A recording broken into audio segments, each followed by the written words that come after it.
What's up, guys? We are back for another review, taking a look at a line that I don't get into too often, but I had to jump on this particular series just because I'm fond of the source material. So today we're taking a look at a NECA Predator figure. We're taking a look at HORNHEAD. So this is the recent series 18, I want to say, that we've got from NECA. You can see the Predator here on a standard card. This isn't an ultimate figure, so he is on a standard blister card pack. He's there in the big window. We've got some artwork down at the bottom with the Predator logo. The back has some comic artwork as well as a lineup of all the other figures in this wave, in addition to a bit of a bio for our Predator here. So let's pull him out and take a look.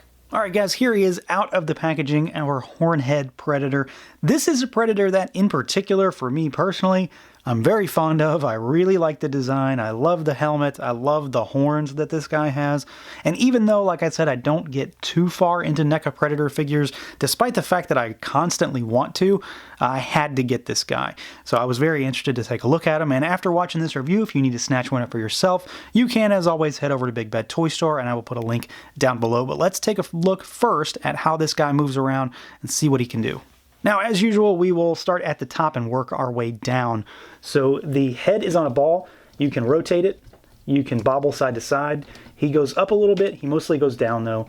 The arms will swing outwards. This shoulder pad here is rubbery, so it will move with you. You just kind of have to work it over the body here. Swivel, of course. We've got a bicep swivel. We've got a double jointed elbow, so he goes better than 90. Rotation at the gauntlet, rotation at the wrist, and hinges. We've got an upper diaphragm swivel here, so swivel side to side. He goes backwards a little bit. He goes forwards a little bit in a crunching motion. Not much on the side to side, mostly just rotation. At the waist joint, you can bobble side to side, and then he does, add a little bit more crunch factor, but not too much. Legs go out. They kick forward. They kick backwards. We've got double jointed knees here, and then the ankles are, I believe they're balls that are going up into the leg here. Obviously, I'm not going to take him apart because I don't really want a chance breaking this guy. So you can kind of rock side to side. He does hinge a little bit. And then, of course, rotation. This ankle, I do need to heat it up. It will not move for the life of me. It'll rotate, but it won't hinge in any way. I'm assuming it's a ball. If somebody knows otherwise, let me know. Obviously, I've said, I don't do too many NECA Predators, but that's just what it feels like. Otherwise, though, for such a beefy figure, I think he's pretty well articulated, and you can certainly get him into some pretty dynamic and menacing poses. Now, as far as the look and feel of this guy goes, this is pretty solid as far as I'm concerned. It very much brings the comic book look of this character to life, so to speak. I dig the armor. Like I said, I'm a big fan of this particular Predator to begin with. I like the design of him. I like the coloring on the skin. I like the network. They always do a fantastic job of painting the net lines on these guys. They do a great job. They're all over on this figure too. You've even got some exposed Predator butt cheeks this time around, which everybody needs that in your collection on your shelf. The armor work is really nicely done. It's all done up in a turquoise and silver color scheme. My only real gripe with this figure is one that I can easily fix. This particular padding here, these are attached to the waistband, but then they're strapped around the legs. This one is pegged in and glued on. This one was just pegged on, and I can't get the peg to stay, so I'm going to have to glue it back down. You can see it's just kind of flopping around like that. I did that while I was messing around with it earlier, and it's something that I believe it's just supposed to be glued on, and it just either wasn't glued or it came undone. Not a huge deal, but of course it's there. I have to talk about it. I did that, though. It's not like it came that way out of the box. Otherwise, though, I'm very, very happy with the armor on this guy. I think it looks good. It almost has a comic-y kind of paint scheme vibe to it. It looks, hand-drawn, hand-painted in some ways, if that makes sense in this aspect. But the armor is pretty simplistic, while at the same time, being pretty unique with that color scheme. You've got two unique gauntlets over here, so they have different sculpts. They do the same thing. They both will utilize some accessories that we talk about here shortly, but they are unique sculpts.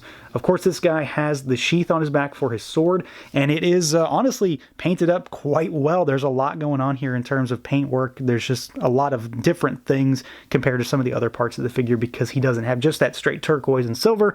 We've got black, we've got brown, kind of an olive brown with that turquoise and silver. So you've got a whole bunch of stuff going on there. And then, like I mentioned, we've got rubbery pauldrons up here on the top of the figure. But yeah, for such a big guy, and he's about 8.5-ish inches tall, he's pretty imposing. He's nicely sculpted. A lot of fine details for this particular figure to bring out that nastiness of the Predator's skin, and of course embellishing him with all of this armor, and then those net lines. I always like seeing those because those are fantastic. NECA always does a good job with those. Now, of course, this guy wouldn't be called Hornhead without good reason, and it's pretty obvious. He has two tiny little horns on his head, so they definitely fit the name. You know, they're just little horns that are sculpted on top of this particular predator's head. But as usual, there's something very organic and kind of nasty when it comes to predator skin for NECA toys. Like, they definitely look like they've got kind of a glossy kind of nastiness, some sweat and goop and ooze all over them, and it comes through really well here. You can see there's some shininess going on around the mandibles, which just look fantastic. He's got those tiny little beady eyes sunken into his head with his humongous skull. We've got all the spikes and ridges that come up the top, and of course we have a mountain of dreadlocks that pop down the back of his head. They're all individually sculpted, plugged into this head, which I think is just fantastic that NECA does that. You know, even though I don't go crazy into this line, I can appreciate this kind of stuff because, you know, each one of these had to be done, had to be put in there, and I think it's pretty cool that they do it. They all have little paint embellishments to bring them out. Tiny little details like that make these Predator figures all the more interesting to me, not to mention the fact that it is a gruesome and very nicely done head sculpt on top of that. All right, now as far as accessories goes, this guy has a handful. He's got basically what he needs. It's not an ultimate release, so of course he doesn't get tons. But as you can see, I've already got his sword here. It's pretty big. It's about 4 inches roughly long. We've got a black wrapped handle, some of that blue paint with some silver dry brushing on it. It's got a unique design here. We've got some serrated edges on the back with these little gouges on the front here. It's curved, so he holds it at an angle, which works pretty well, honestly. I'm happy with the sword. I think it works fine. And then, of course, you can take it out and pop it into his sheath if you so choose, because he does have other weapons.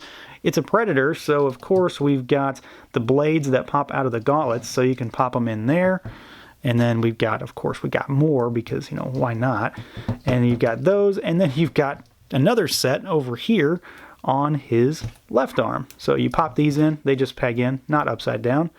You just peg them in like that, and then you're ready to go to town and kill some stuff. So we've got those. They are, again, kind of done up in that same way with the silver paint, kind of a patina, kind of a dry brushing effect. Sculpt is nice on them. They're all the same. They all look the same. They all do the same thing. You can use them interchangeably. Have him with 4 blades sticking out of his wrist while he's holding a sword, or some sort of combination. But he has exactly what he needs to have all the melee weaponry that this guy's supposed to have, and I think they did a good job with him. But of course we do have one other accessory to talk about. We of course have a Predator mask here, and I really like this. It's simplistic. It's just got some line work on it with the ridge that runs down the middle. We of course have those red eyes, and then he's just got kind of a slit for where his mouth would be.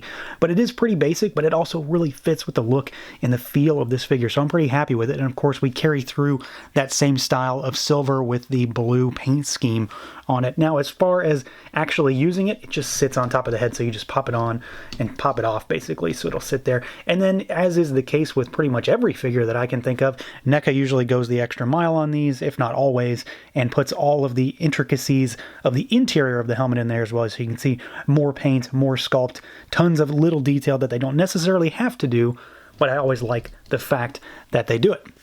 So overall, this is a solid figure. You know, I say often that I wish I did more NECA Predator stuff. You know, I probably shouldn't go that deep into it. But when I find a good figure, it's a good figure. And this is definitely that case. I really like the character of Hornhead. I like his design. And I think NECA did a fantastic job with him. He's big, he's imposing, he's well painted, he's well sculpted, he's got the accessories he needs. The only thing that I have to mention is that maybe watch out for those straps on his legs. Again, that's not really a QC issue on mine. As far as I can tell, I did that myself. I just popped it loose, so I can put that back together, but just, you know, maybe pay attention to yours to make sure you don't do the same thing. Other than that, though, I'd say it's a no-brainer. If you like Predators, if you like comic Predators, there is really no reason not to get this one. So that's going to do it for this look at the NECA Toys Hornhead Predator. Let me know what you guys think. Feel free to like, comment, subscribe, and share, and until next time.